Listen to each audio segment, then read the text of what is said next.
Hey everybody, thanks for tuning in to another episode of Let There Be Talk. It is Monday, August 26th, and this is episode number 491. Yep, 491. Here we are, and getting the day started. Thanks for tuning in like you always do, or maybe you are a new listener. Thank you for that also. Welcome aboard. Spread the word. Tell your co-workers, your friends, your family, your enemies. Tell them about this podcast. Let's keep it growing. Let's get it out there. Let's get it global. Let's get it nationwide, as the ZZ Top would say. Anyway, I don't know. I'm fired up. I'm up early today. I'm headed to the neck specialist finally. After 3 weeks of waiting, I'm going in to see what I can do about my herniated disc. But enough of that. I've talked about it over and over. And let's get into what's happening today. A 2-time Rock and Roll Hall of Fame inductee, a legend, is on today. And I am not using that word lightly. I'll tell you, over 400,000 people were out at Woodstock in 1969. But only a handful played Woodstock. My guest today, Mr. Gregg Rolie, played there with Santana, and after that, his entire life changed. And everything changed in the music world. It was incredible to get to sit down with this man again. Of course, I had him on about 6 months ago with Neal Schon and Dean Castronova when I went to see Journey Through Time. But I was definitely trying to figure out how I could sit down with this man again and really talk to him and dig way deep into this man's career. I mean, you got to look at what he's done. He was in Santana, lead singer, playing B3 and all kinds of keyboards. Then him and Neal Schon leave Santana. They start Journey, and that thing becomes a behemoth. And here he is at 72 years old, still out playing rock and roll, touring with another legend, a Beatle, Mr. Ringo Starr. So I just can't even tell you how fired I am. How fired up I am to bring this episode to you guys, because it was exciting to have him, man. And thank you, Greg, for doing the show. I mean, when you're 72, you could be doing anything other than a podcast, you know? So thank you, Gregg Rolie. And yeah, man, I'm going to get into that in a minute, but let's go over a couple things and then we'll get there. Just got back from the Texas run with the incredible friend, mentor, and superhuman that I love, Mr. Mark Maron, the guy that basically was my Woodstock, who changed my career about 7 years ago when he had me on the podcast, and even before that, influencing me and really the reason I do this show and all that. It was out. It was great. I hadn't got to... I'd never really traveled with Mark, I don't think, as far as... No, I haven't. A road trip. We flew into Dallas, did a show there.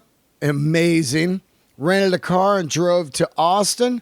Another show there. Amazing. Then drove to Houston. So in 3 days, we drove across that big state. We ate tons of fucking meat, barbecue everywhere.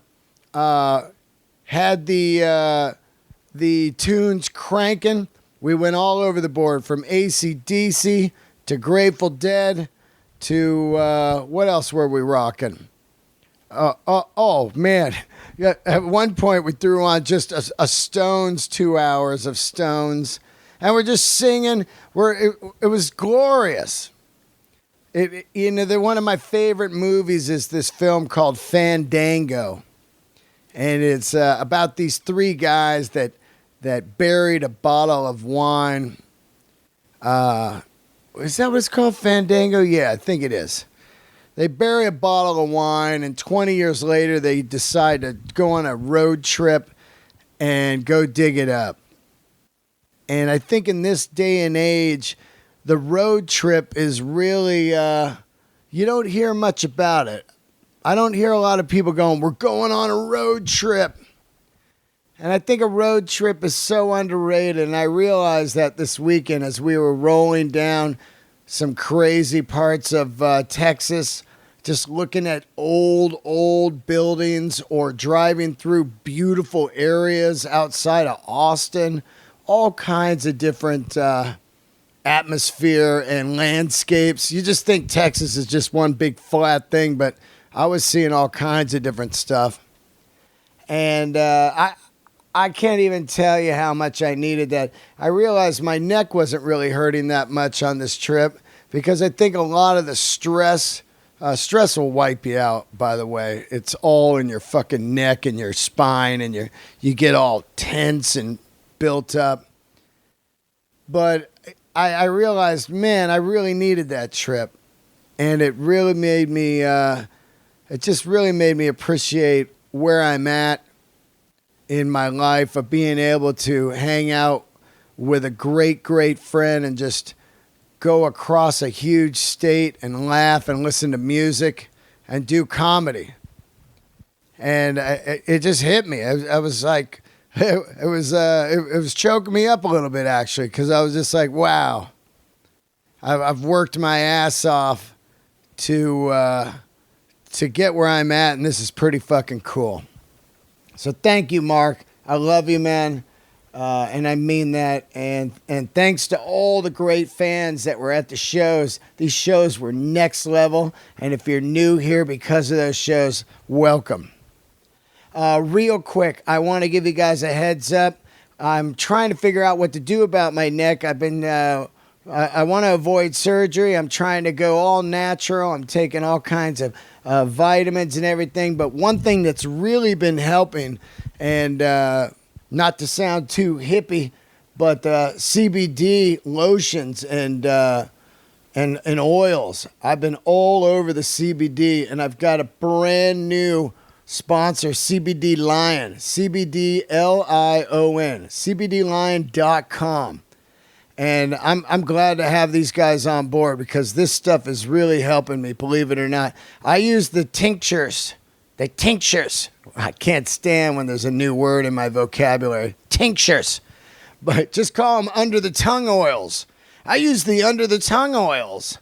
Anyway, I'm using the CBD. I do drops under the tongue, and it really helps me with all kinds of things. Anxiety and inflammation, my neck, and just kind of chills me out big time. These don't have THC, so you're not going to be all loaded. You can use them and not be worried about getting tested at work. I use the tinctures.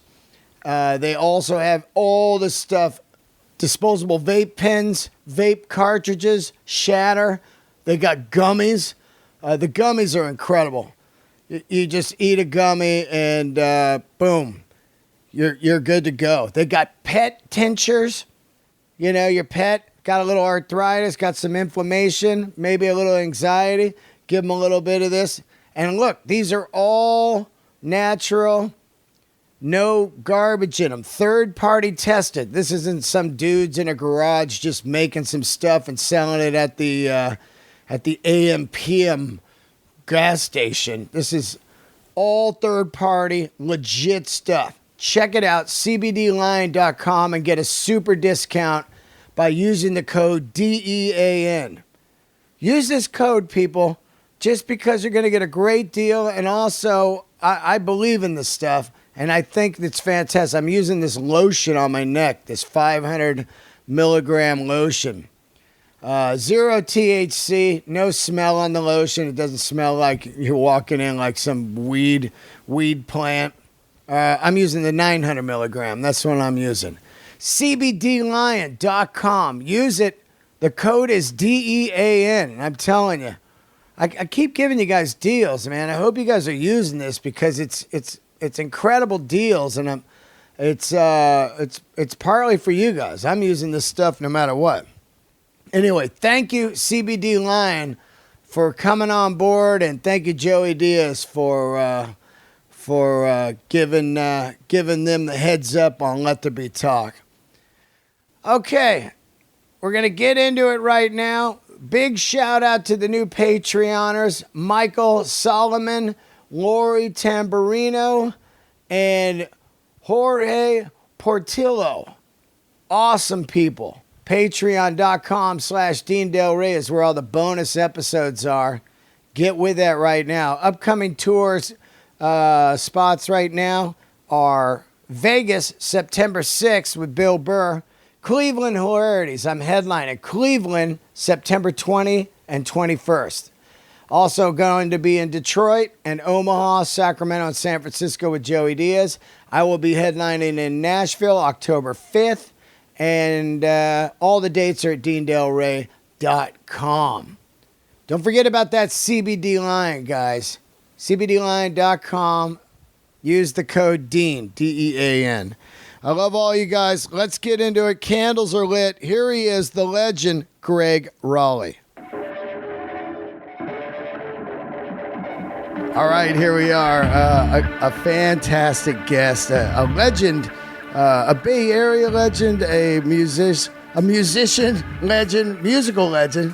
I can't even speak. I'm up early this morning. Oh, sorry about that. Oh, no, don't worry. Gregg Rolie, how are you, buddy? I'm good.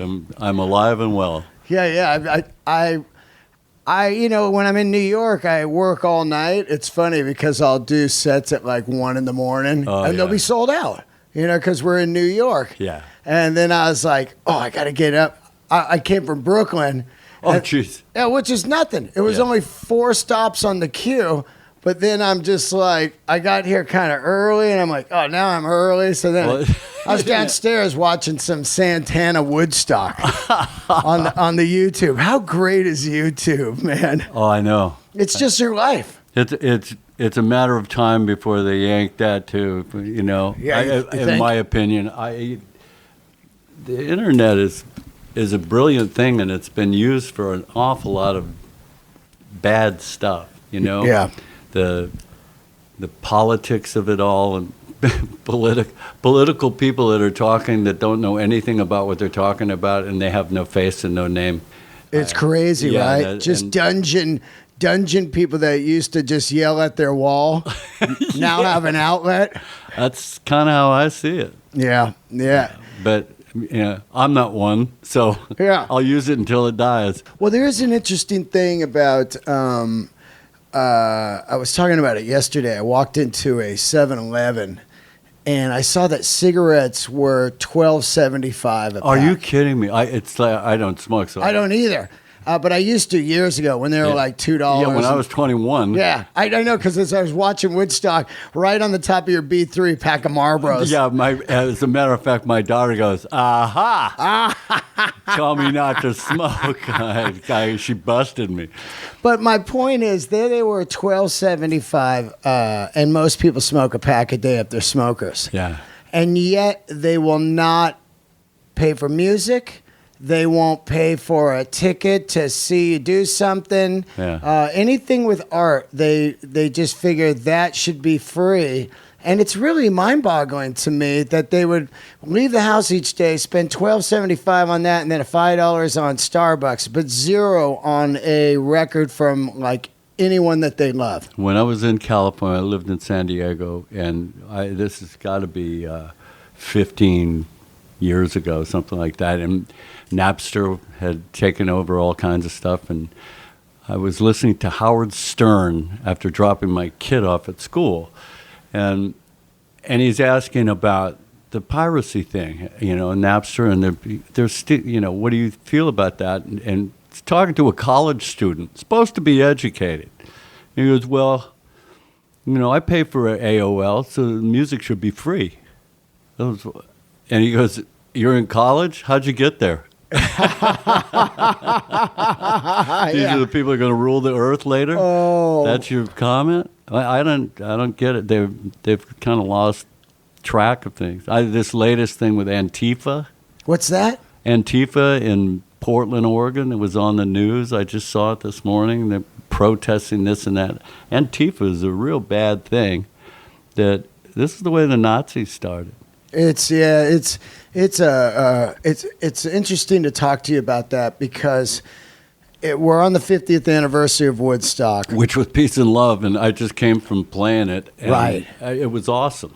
And it is. Did you sit in with Santana? No. I did it with Ringo. And Ringo, right? It was on the day that Santana played. The day Santana played, except it was at night instead of 2 in the afternoon, whatever. Yeah. But I was watching this documentary last night on PBS put out a new Woodstock. Oh yeah, about all the people and from right. the people's point of view. Right, yeah. And it's beautiful. And there's a point where they're interviewing Max, the owner of the farm, and he's like, "Well, I'm a Republican, but I can respect other people's beliefs and ideas, Mm-hmm. and I don't necessarily know what these guys are about, but." Come on aboard. Yeah. And it hit me like a ton of bricks because now it's just fuck you, no fuck you, fuck you, fuck you, back and forth. Doesn't go anywhere. It doesn't go anywhere, and I can't believe in '69 we're trying to battle the same kind of stuff. Let's love each other. Yeah. Fuck war. Corporations ruining the planet, let's save the planet, and all that stuff. And here we are, 2019, the 50th anniversary. I'm only 53, so I was 3 years old. Yeah. It's worse than ever. Yeah. The society back then, it was kind of the same fight. It was about Vietnam and that war and how that got there and, people dying over there for what reason, and nobody really believed the answers to it, and it was about life and death and peace and love. The thing about Woodstock back then was people helped each other at that function. That's 4 days. That's how they survived. That's what they did. They helped each other. If they, somebody took some bad drugs, they took care of them. And there was a sense of camaraderie and all of that. And it's kind of gone. Now it's a bunch of different tribes, and everybody's right, but everybody's wrong, What was the Buffalo Springfield song?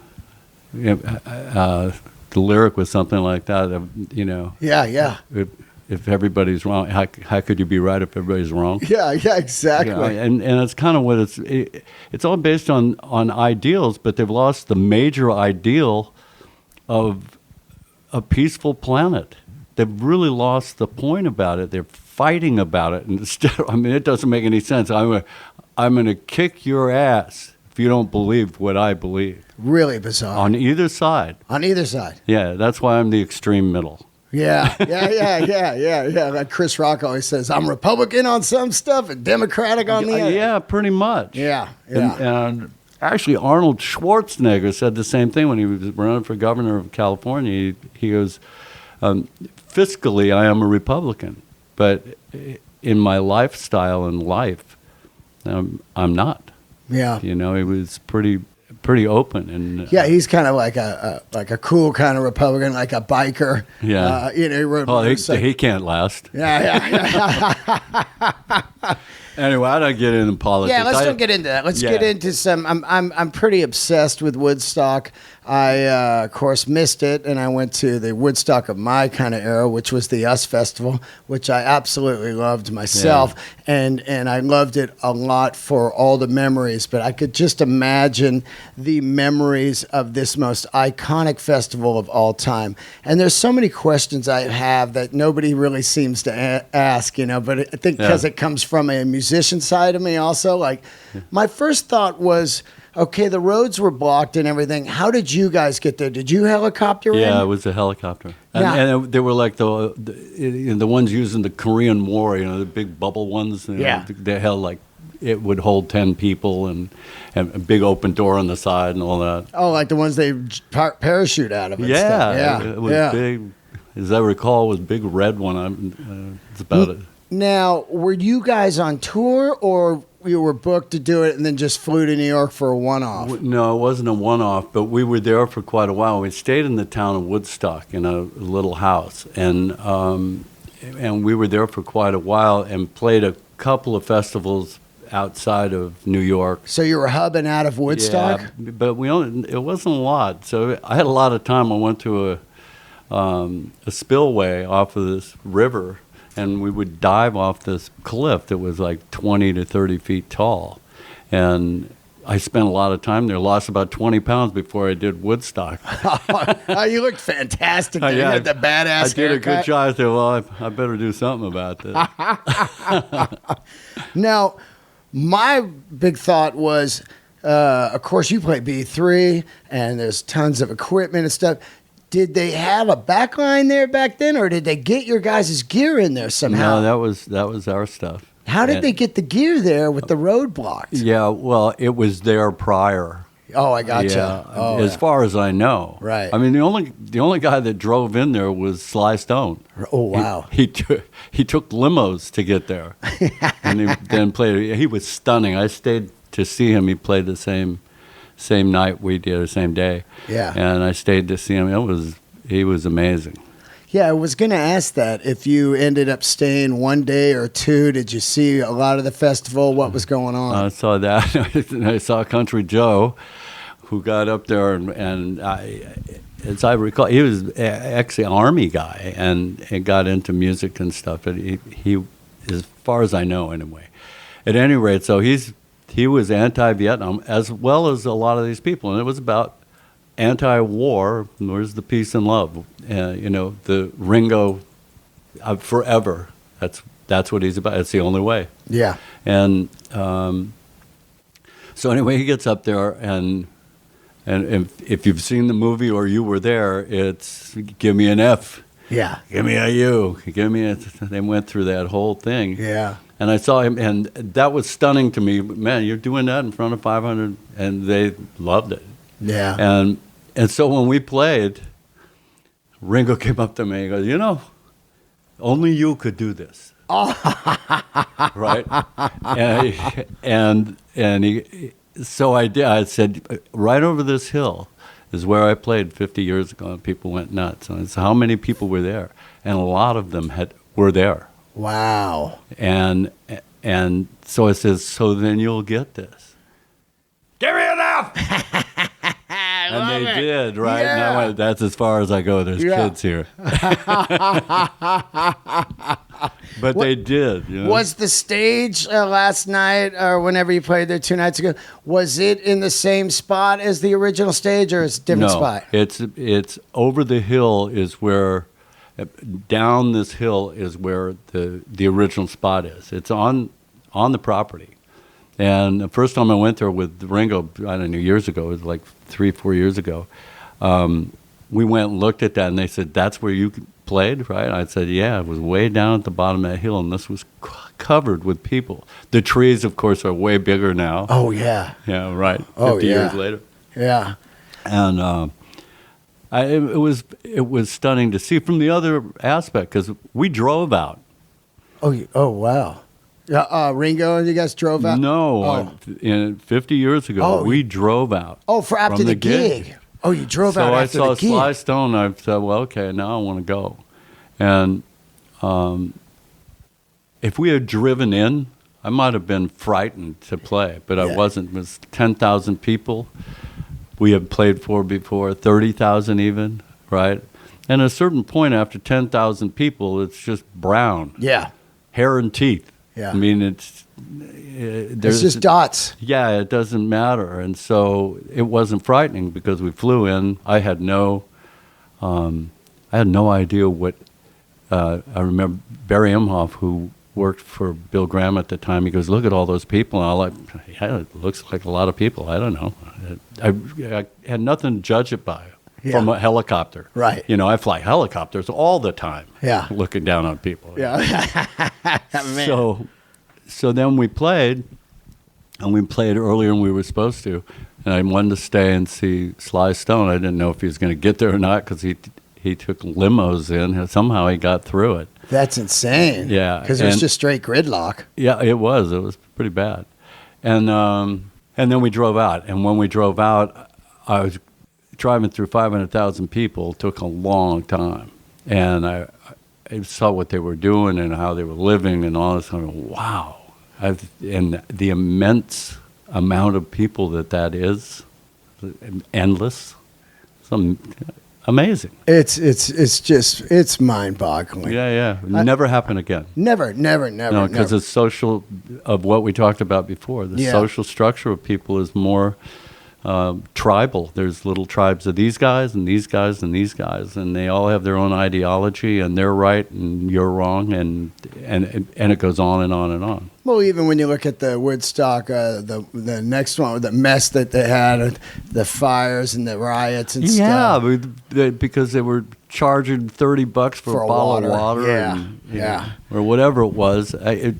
Different mentality, totally different. Although, when I look back at that, it was a pre-sale. I think was $6 a day. Yep, $18 for the 3 days. Yeah, so $18 to see all those bands, and hey man, we're being ripped off. I love that. Even back then, they're like $18, man. That's pretty steep.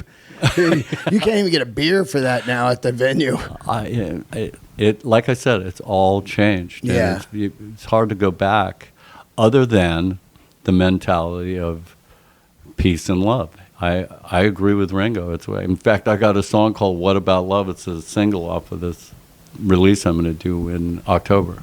Oh, that's it so comes good. out August 23rd. You got a solo record coming out? Yeah. Wow, that's August great. 23rd, and a video. I'll show you the video. They can't see it through this. Yeah. But I'll show it to you. Were you saying I'm in the video? Huh? Am I in the video you were saying? No. But when you interviewed us, I did cameo shots of Neil and Marco and Dean and I, right? And throughout our show and all that stuff. And they were just cameos. It doesn't go with the music. The video is real fast acting. Yeah. And, when I sing the song, there's lines that are obviously I'm singing it and lines I'm not. And so but it's real quick shots. I was also wondering one thing about Woodstock. Any sound check or no? At Woodstock, no. Yeah, because you just walked up. Of course, we know the famous story of Santana on mescaline and that whole thing, which is a fascinating, incredible story. Yeah, well, what's really incredible about it to me is it turned into a snake in his hands and all that. And, I mean, it's well documented by him. Right. And he promised God, just get me through this. I'll never do this again. That's not quite true. Yeah. I've been the same way on blow. Where you're just torqued and you go, God, if you just let me get through, your heart does a couple weird, you're like, what was that? Just get me through this. I'll never do a bump again. And then the next day you're like, all right.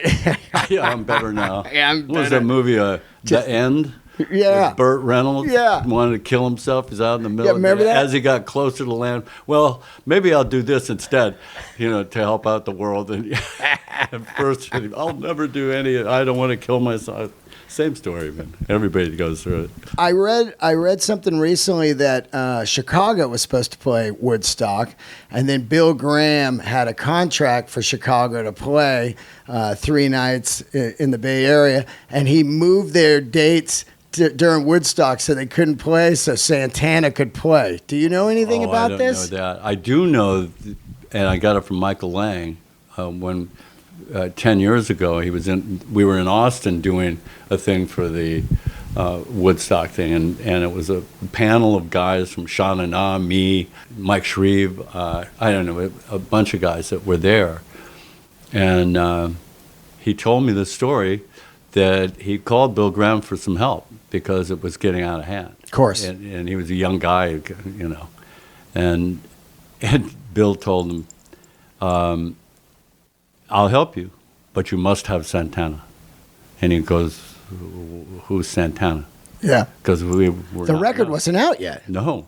Yeah. It was done in the can, but it wasn't done. We played that without a release. Right. And so he sent him a tape. He sent a tape to Michael Lang, and Lang goes, okay. And that's how we got in. It was Bill. And then Bill was back there signing documents as our manager, and he wasn't the manager. Oh, for the film footage and Yeah, stuff? we're going, whatever. You know, a bunch of hippies. Yeah. Sounds good to me. Yeah. We'd do it anyway. Yeah, right.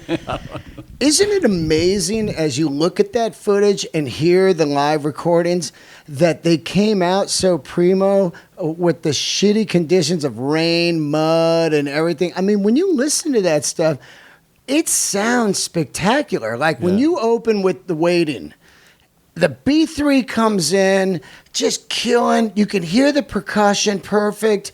Michael Streve's rock. Everything's right there. Perfect sound. It was mixed well. And, you know, the equipment was, we had good stuff. You know, Yeah. a B3 is a B3. Yep. And it was mine. So all of that just kind of came together. We were in New York prior and stayed in Woodstock, and that thing was at Bethel Woods, right? Actually, White Plains. Yeah. And so, you know, we trucked our own stuff in there, and that added to it. It's our stuff. But it is amazing when you look at the tower. You know, people stay off the tower, and if you look up there and see the speaker system that was there, it's like in today's world that would be so inadequate. Oh, yeah, right. But it was like back then, state of the art. It was the stuff. 600 tons or something those things weighed, I was reading. Oh, I didn't know that. Just crazy. Really? Imagine if one of those fell over from that wind. And they were climbing on it. Oh, they're climbing on them. Oh, look, the early luxury suites. Yeah, right.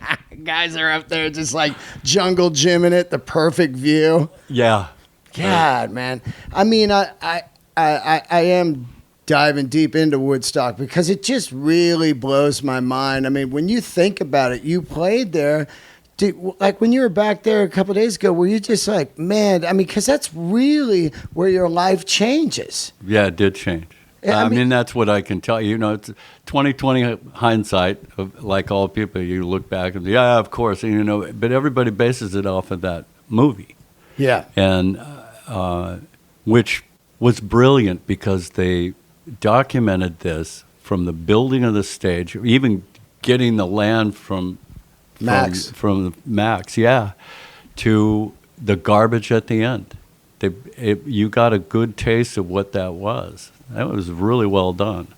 And with all the bands and the problems and the people, and probably they showed as much of that as they could. It was a well done documentary. And I think that's why it got the awards it did. And it was the biggest thing. 500,000 people coming together, and there was no fighting.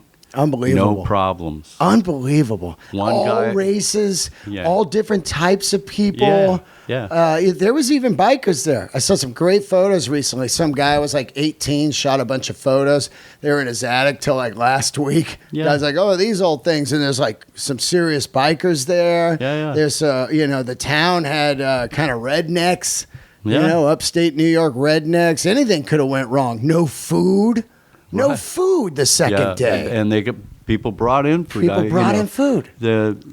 The locals, my understanding was like they fed people. They did. They were all with hard-boiled eggs and sandwiches and everything. Yeah. After that, you guys kind of explode and you start the Santana Motion. You put out a couple records, and then Neal joins the band on the third record.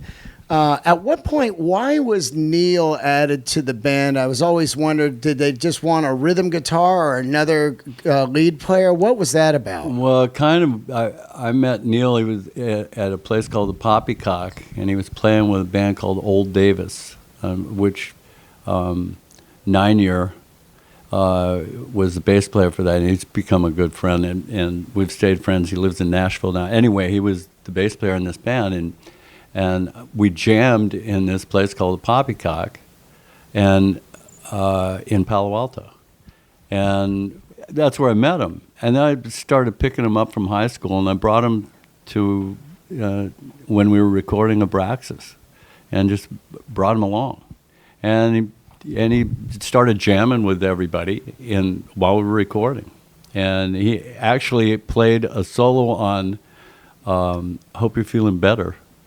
And we almost considered using it and stuff. And Carlos came in and figured out what he wanted to do, and So he actually played on Abraxas. Yeah, we jammed stuff. I mean, we spent the time doing that, and I always wanted to get him in because he could play Clapton it was unbelievable.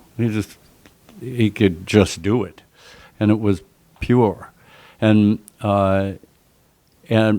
so I was kind of steering like, man, it'd be cool, and at the same time, we've got a guitar player. I can't very well go, hey, I think we need somebody else, and we didn't really. And Carlos, after playing with him and stuff, what do you think about having another guitar player? I think it's a great idea. And, playing off each other. I'm a frustrated guitarist. I can't play one. Yeah. Yeah, well, you definitely do a lot of great guitar kind of thematic lines. Yeah, on the organ. Yeah, but I play an organ differently from anybody. But my point was that more guitars, the better. I love what the sound of it, the feel of it, the aggression, the sweetness.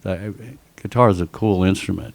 Well, there's a lot of that going on back then. Allman Brothers, multi-guitar. I mean, that was standard. Yeah. And so that's kind of what prompted it. But I just kept bringing them around. I got an idea, but I can't say anything. Yeah. You just planted the seed. Yeah. Best thing. Now, eventually, you leave Santana, and I had read that it was over musical differences. What were you thinking that the direction Santana should go after the third record? Well, it wasn't Caravanserai. The point was, I mean, it broke up because of personal and musical, and because we took it seriously, it became personal. Things became personal, and there was too much drugs and too much bullshit, and so it just was destined to, as Mike Shreve put it, was too much too soon. Yeah, we're young guys, and that's really kind of where it was at. And everybody's right and everybody's wrong all at once. Yeah. So, band shit. Yeah, so that's kind of what happened. But musically, the way I looked at it is this: you grabbed a hold of an audience, you've got it. Don't lose them by going to some jazz stuff. Yeah, right. Completely. Yeah. The education is great, but you can't do all of it that way. You're going to lose people. And they did. But I quit prior to even doing that Caravanserai. I said, this will be my last one. And was it ugly? Did you and Santana not talk for a long time? Yeah, it wasn't pretty. Yeah. As Mike Shreve goes, there's always you two guys. We were serious about the musical direction of the band and music, period. And came from different schools in a lot of places. I learned a lot of things with Carlos, a lot of blues players I never heard, coming from Palo Alto, California. It's like totally different. He came from Mexico, and it's, two different worlds. Yeah. And when you put the band together with 7 different worlds.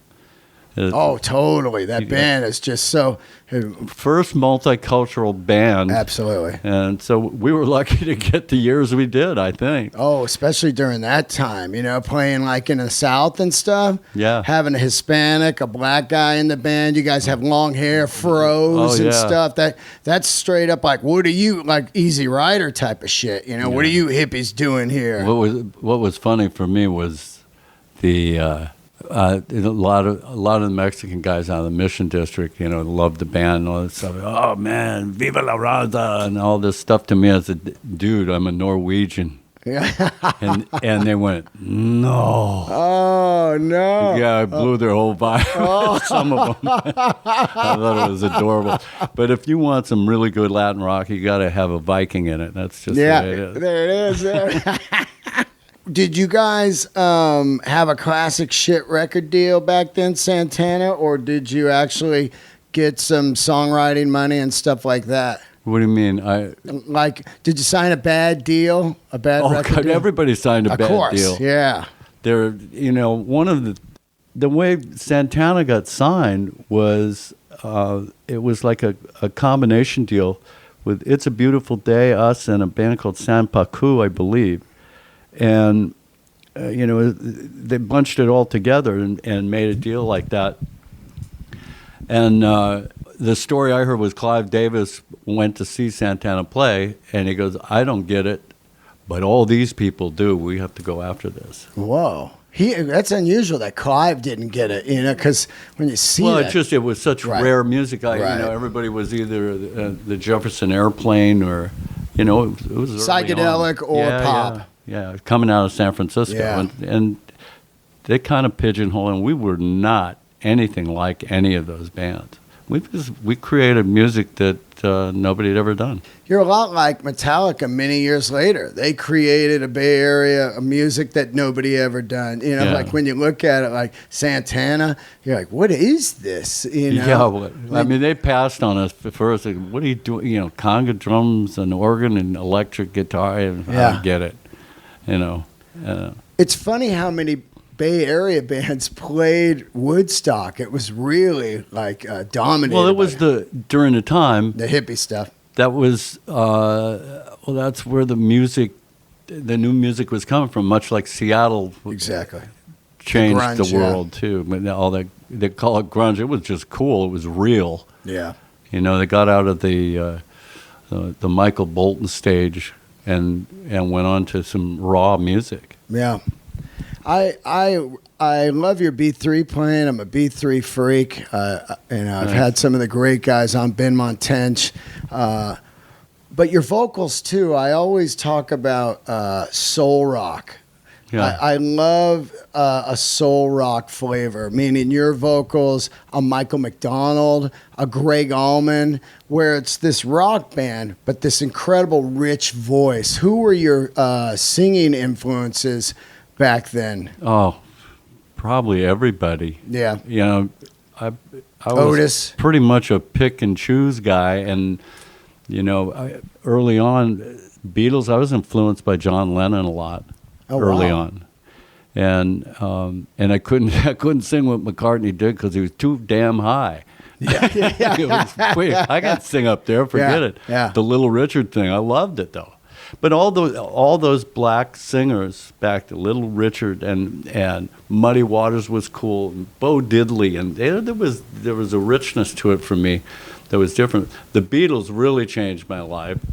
I was probably going to be an architect if I had continued on. Is that right? Yeah. Who were you into, like Frank Lloyd Wright and stuff like that? No, I was into just the whole idea. I used to draw buildings all the time, and wow. I never got into the math to it. But designing them, and I don't know. I always looked at the floor plans of when I was walking through buildings. Well, that's interesting. Why did they do that? Yeah. And so I ended up later on in life drawing the footprint of a couple of houses of mine, and I've restored many of them, and we've just changed things. And so I got to do it in my own way. Yeah. But I got into music, and I never turned back. Thank God. Well, thank you. I mean, wow, man. When you guys start Journey, I mean, those first 3 records to me are unbelievable. I don't see Journey till the Infinity Tour in '78 at Dan the Green. Had no idea about the 3 records before that. Yeah. And, of course, later on, digging into a band, you're like, whoa, what are these? Right. And when you guys first started, you put it together. What was really the idea of the sound? Because it is definitely psychedelic, and it's also proggy. It was like progressive rock. Right. It was more about, in a nutshell, it was more designed about solo work. They were songs. Yeah. And we had to have songs. And but the real gist of the band was to get people high from the music. Neil's solos are like incredible. Always that way. The song Of a Lifetime. Yeah. He played the solo. He goes, okay, I want to double this. Right then, right now, you don't want to go learn it or boom. He had to stop once to. Oh yeah, I remember now. I couldn't believe it. He's just a freak on guitar, man. He's different. And underrated. It's really wild how underrated he is. Yeah. You know. Now, after you guys do the 3 records, what comes with the idea of we should get another singer in here? Is it because the front man was so popular? Like, let's get a front man? That has a lot to do with it, but it was really the label. They gave us 3 shots at doing stuff, which you don't get anymore. No way. No way. You might get a song. Ooh. They're not useless, And don't get me into what's happened to this business. Anyway, and so they wanted to do that, and Herbie found Perry and brought the idea to Neal and I, and we were like, man, no, come on, this guy is crooning. We want to, we want somebody that's really going to. You want like a Robert Plant, right? Yeah, you're like some kind of dude up there. That's kind of where we were thinking, and I didn't mind everybody. I heard from later on in life when I quit the band. Oh, he quit because he wasn't doing the lead singing anymore. I'm like, oh, for God's sake. Were you there? Yeah. Moron. Yeah. I told people I was burnt out and a million times, a lot of interviews. I wanted to start a family, change my life. I was just burnt on the whole thing. Built 2 bands, travel for a living. I just didn't want to do it anymore. Yeah. And I was burning myself out, At what age was that? 33, I think. And you were just done. Yeah, I was done. Yeah. And drank too much. I wasn't doing anybody any good, including myself. So that had to end. At any rate, so, Perry came in, and I welcomed it myself. It's like, because I was doing lead singing, playing harmonica, about 3 or 4 keyboards, it's just spread out all over the place. And a lot of parts I didn't like playing because all I was doing was keeping it together for everything else. Yeah, just the bed track. The bed track. Yeah. You're kind of like the loop over there, just looping while everybody else is. Kind of. In a way, but you're playing 2 instruments at the same time, which means you're not playing one. Yeah. I hated that. Yeah. And so I don't do it anymore. I noticed that because you just straight beat 3 on Journey Through Time, and then there's another guy. And I always wondered why. I told Neal, I said, I am tired of those stacked keyboards that you see the top of my head. There's no recognition to it. Not to mention, it is really a pain in the ass, and I'm only playing no instruments because I'm playing a bunch. Yeah. So, when I recorded things, I got to play the instrument at the time, and you could get into it. But when you're doing bit parts, left hand on this and right hand on this one, and it's kind of incomplete. So I changed that. Wait, you guys had Fleischman come in first. Yeah, I mean, Robert came in and we co-wrote some songs that ended up on Infinity. Yeah. Yeah, and they were cool and all that stuff, but that just didn't work out. And Herbie had found where I was going earlier was Herbie found Perry, and I'm not sure, Neal and I, and he goes, get used to it, this is your new singer. He just demanded it, huh? He just pretty much said, this is it, and we went, okay. Oh, that is incredible. And he was right. Yeah. Perry changed a lot of things. I became a better songwriter because of writing for singing instead of solos. It's always based upon solo work. So I still do that, but I write a better song to get there. Were you writing the lyrics also back then? I wrote a lot of them, yeah. Man. Co-wrote them. The Infinity record is just ridiculous. Yeah. It's the way the 2 of you sing together. It's just mind-boggling because it's just kind of like a call and answer thing. Yeah, there was a lot of people that really liked that. I liked it. Oh, and God. I don't think Perry cared for it too much. Oh, yeah. Yeah. By this next record, did he start saying like, "Hey, I'm the"? No, well, it just sort of happened. It went from doing 2 or 3 songs down to 2, down to 1. Yeah. And, were you bummed on that? Well, yeah, I did. I liked doing it, but also I liked playing for him to sing. I Yeah. mean, it's a double-edged sword. I like both things, but I didn't miss having to do all of it. Yeah. I didn't miss that at all. And if the song should fit the guy who's doing it, and the songs that we were writing and stuff fit Perry, Yeah. and that's fine.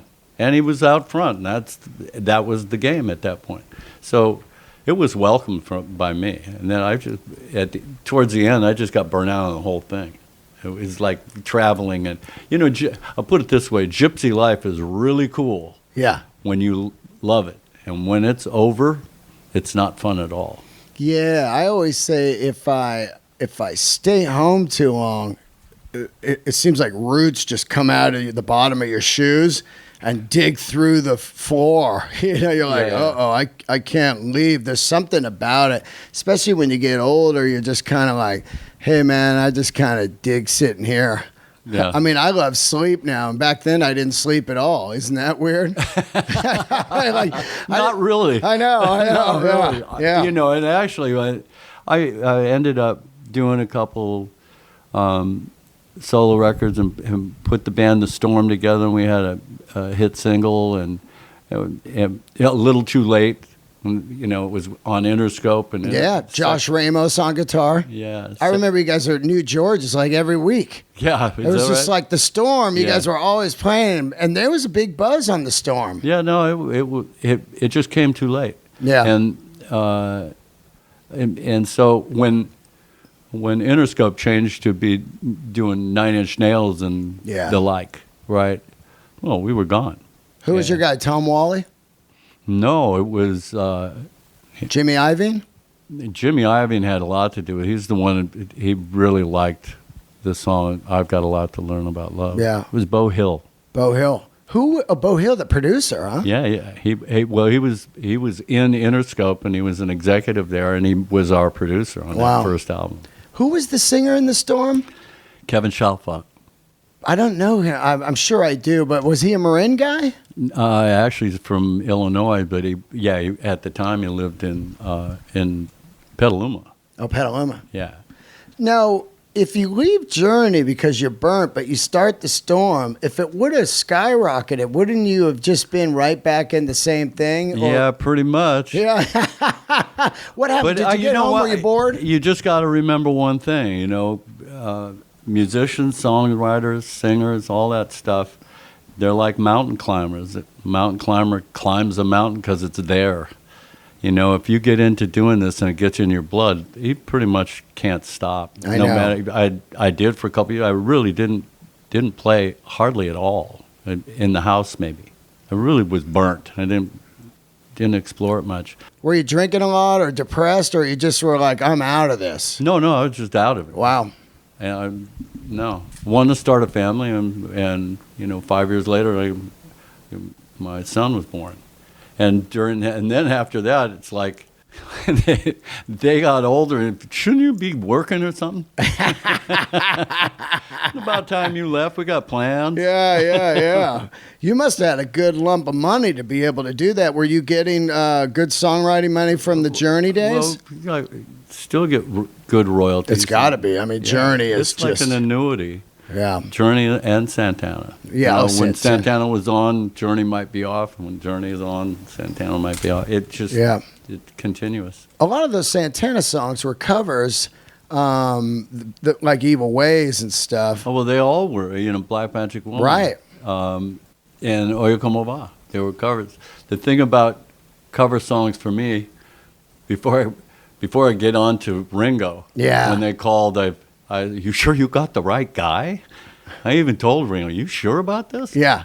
I've never done this. If I did somebody else's music, we made it ours. Exactly.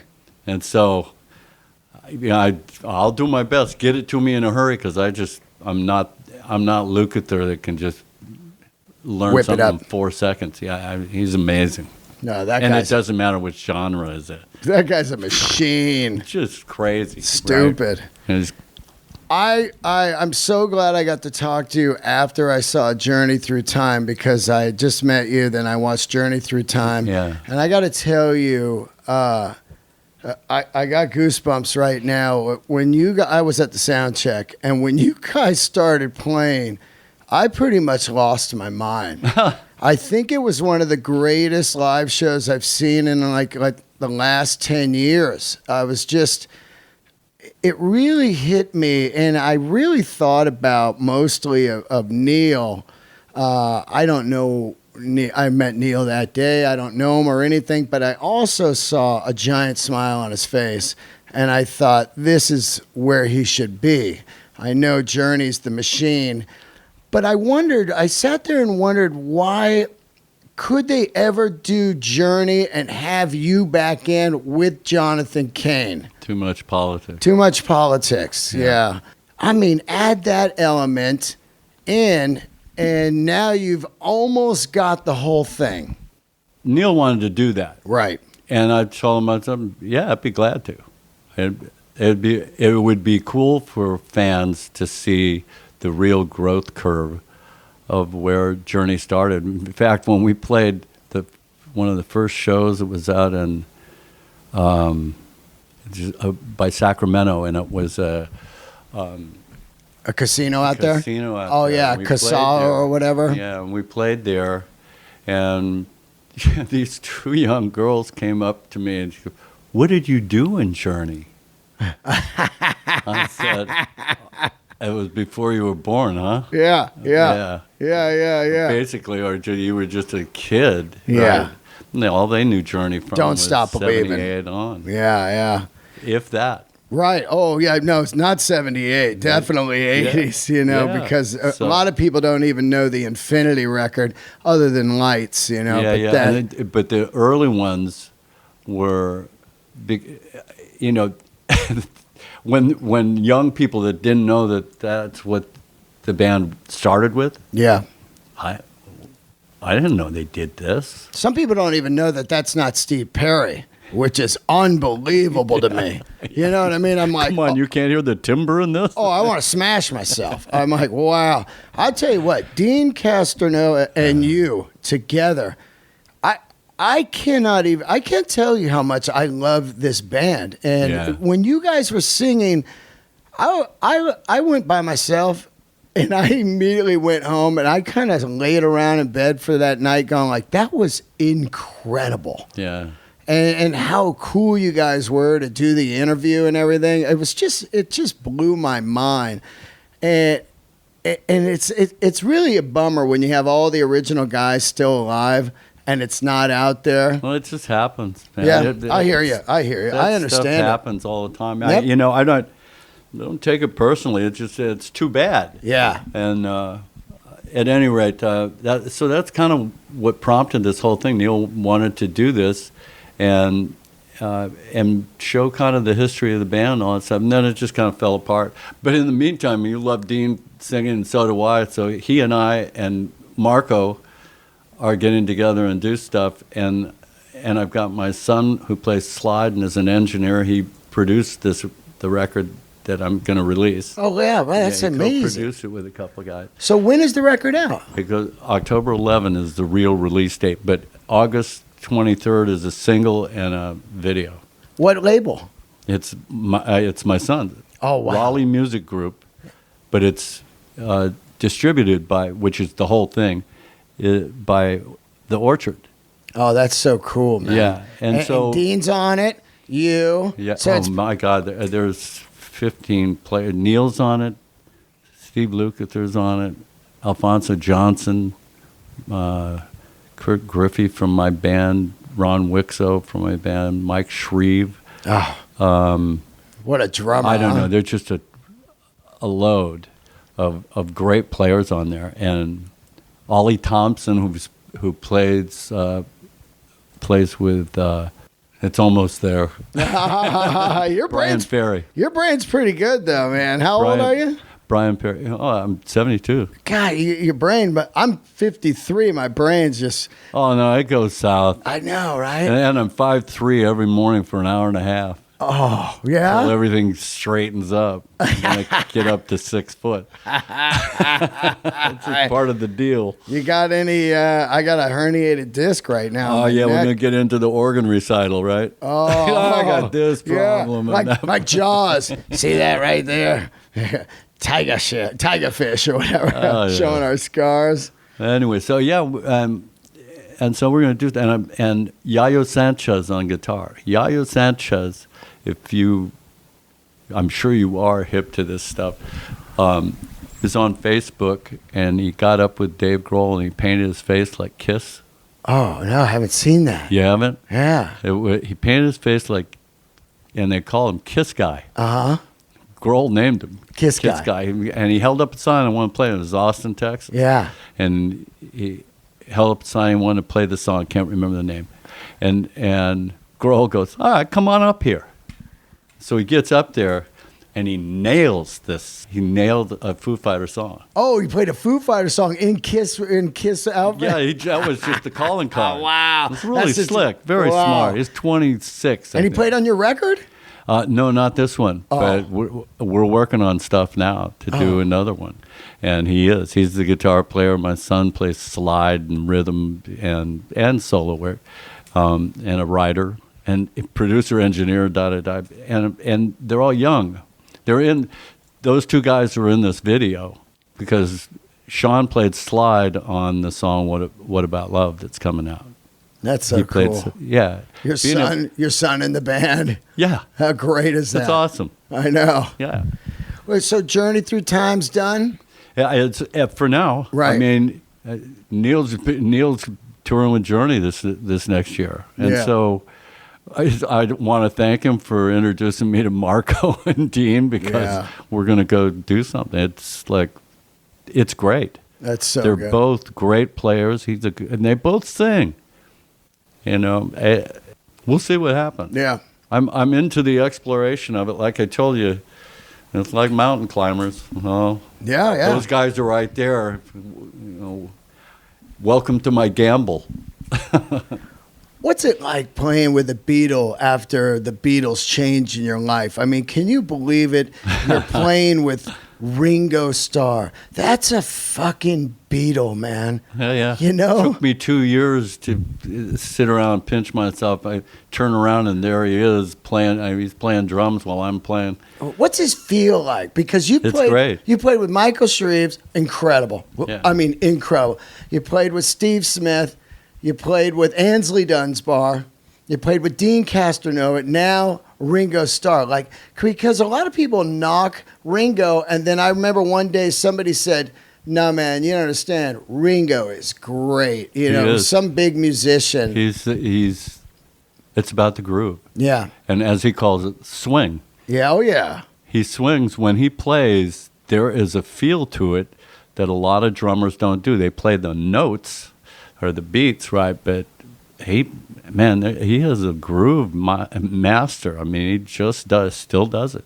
We jam it all the time at the sound checks and just start playing stuff. And it's off the so cuff, cool. man. He's just a real good drummer. Still, he's 79. 79? Well, I'm 72. He's 7 years older. Yeah. He's 79. He looks fantastic. Yeah.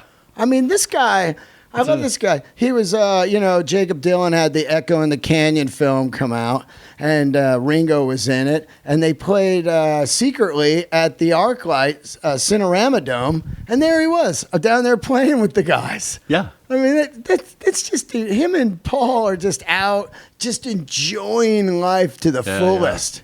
Yeah. With just buckets of money. Well, me and he put this band together, and it's my 7th year of doing this. Man. And it used to be, 1 or 2 years he would keep a band together. But he goes, somebody asked him, you're not doing the same thing you used to. He goes, well, I love this band. Why would I change it? Yeah, it's And so great. He found, he feels comfortable. And he should. He should feel good after everything he's done in his life. You should be comfortable now. Yeah.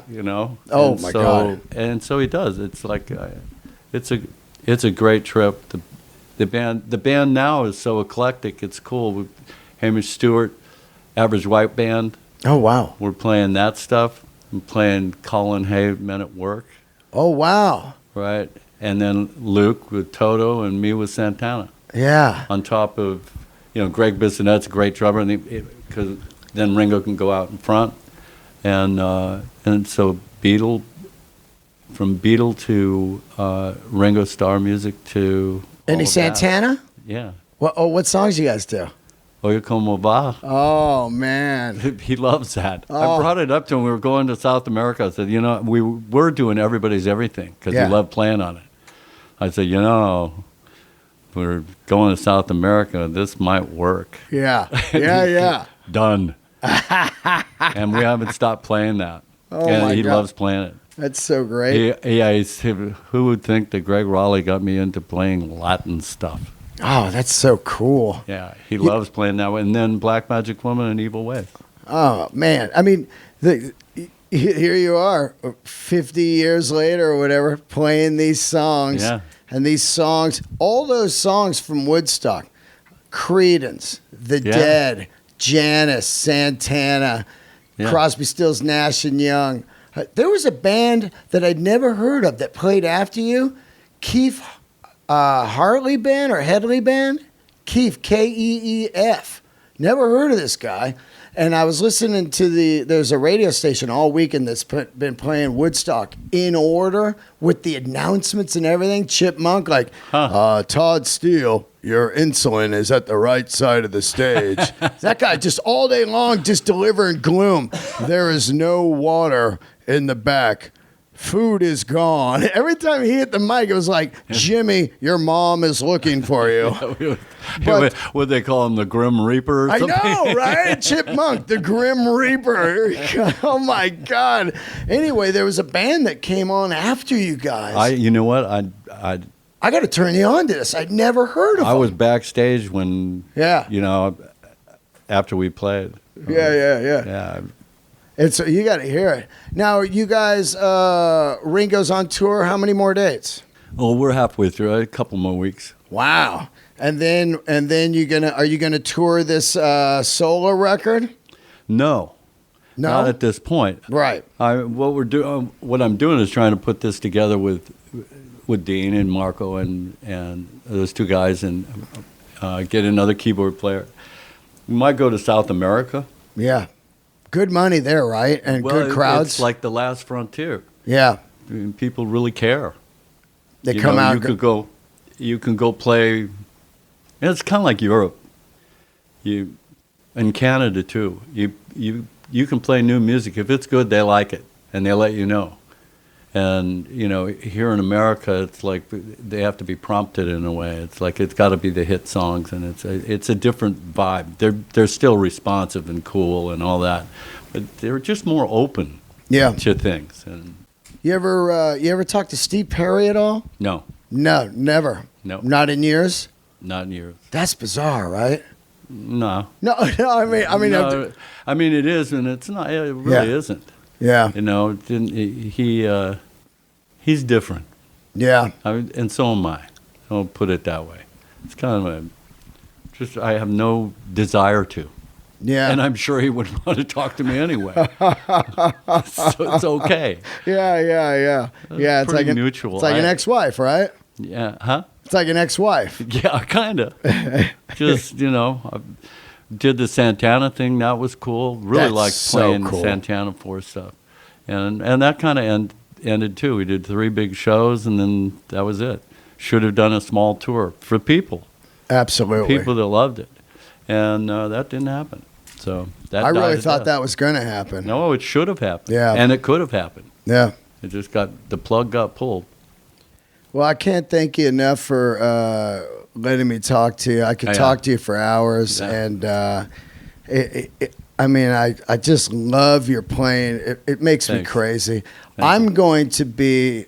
I don't know if you're home next weekend. Are you home next weekend in Texas? No. Because I'm going to be there doing the Paramount Theater. I was hoping. Oh, are you really? I really wanted you to come, man. I thought it would be so great. Yeah, I won't be home for 2 weeks. September 2nd, I come home. Are you a comedy guy? You watch comedy at all? Yeah, here and there. Yeah. Yeah, pretty much turn on old westerns. Old westerns? Yeah. Did you see Once Upon a Time in Hollywood, the new Tarantino? No, I haven't seen it yet. Oh, you gotta These see guys it. have been talking about, oh, we got to go see it. And, we're going to go to a theater, and it's like, didn't happen. Everybody's doing this stuff. Yeah, Oppress. Yeah, lots of it. It's kind of that era now where you have to talk. I mean, look, I got a great show and I love what you do, but it's like, we're in New York. You could easily be like, nah, but you've got to be out there. Yeah. And people do love it. I really They like my son's hip to this. Yeah. He's 34, so he's really hip to it.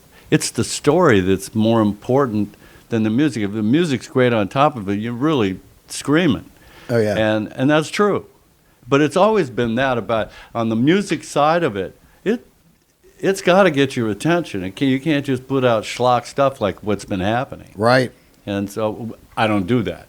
I can't do that. If I'm listening back to something, well, there's a bad idea I won't have again. Yeah.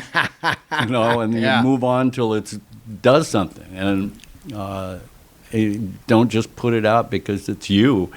People don't care. They really like the story. They like this stuff. Oh, I mean, dude, you're a 2-time Rock and Roll Hall of Famer. Yeah. I mean, there's only a few people out there that are that. 23 of them. 23. And you're 72 years old. You're out playing music still right now.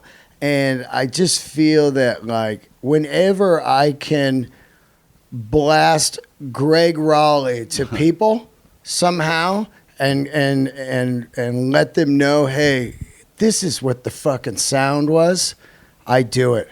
Thank you. And I can't thank you enough for doing the show. Thanks a lot, man. All right, buddy. And one more time, a record comes out October 11th. And what's it called? It's called Sonic Ranch. Sonic Ranch. Cool name. It's named after the studio where I did a lot of the work. It's out in El Paso. This guy, he's got like 6 or 7 studios on his pecan ranch. Whoa, really? In El Paso? Yeah, and he puts you up. It is so cool. It's it's right on the border. Oh yeah, Juarez. Yeah. But he's not in El Paso proper, but it's outside of it. 40 miles or something. But that's what he really did. That's where his money is, pecan ranch. But he's just into doing this, and Sean found it, my son. That's incredible. And so we recorded it out there, and I said, I love the name of this. Can I use it? And he goes, it'll help me. Yeah. Was it recorded to tape or Pro Tools? Has he got tape out there? What's he got? We did some tape, but mainly what you can do now is you do Pro Tools. We treat it as a tape recorder. I don't like playing the game. I'd rather play it. But the technology is terrific. You can fix little things, and if you want to, if it's got a vibe, you can fix stuff up.